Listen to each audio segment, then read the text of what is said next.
வணக்கம் நண்பர்களே, AKS creative கிரியேஷனுக்கு உங்களை அன்போடு வரவேற்கிறேன். இன்றைக்கி நம்ம பார்க்க போகிறது ரொம்ப சிம்பிளான ஒரு சட்னி ரெசிபி தான். பட் டேஸ்ட் ரொம்ப நல்லாயிருக்கும்.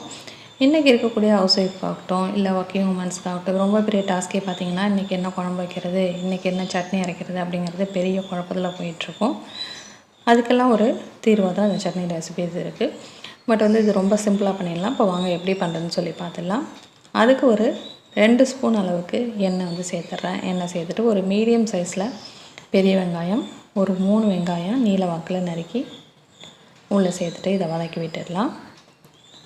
நம்ம சேனல்லே பார்த்திங்கன்னா சுண்டைக்காய் சட்னி எப்படி பண்ணுறது, கொள்ளு சட்னி, இதை போல் சட்னி வெரைட்டிஸ் நிறையா அப்லோட் பண்ணியிருக்கேன். தேவைப்படுதுன்னா ப்ளேலிஸ்ட்டில் சட்னி ரெசிபீஸில் சர்ச் பண்ணி பாருங்கள்.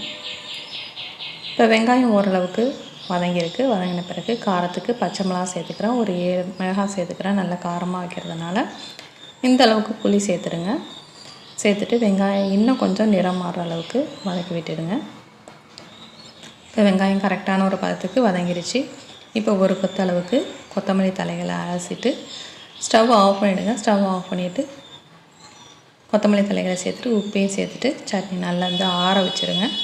ஆறின பிறகு மிக்ஸி ஜாரில் மாற்றிட்டு தேவையான அளவுக்கு தண்ணி சேர்த்துட்டு இதை அரைச்சி எடுத்துடலாம்.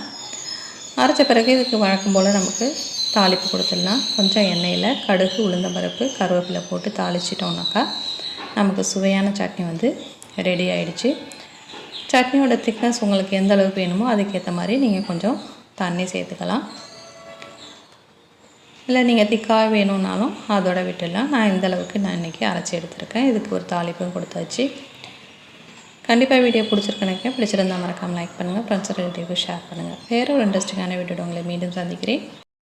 வணக்கம்.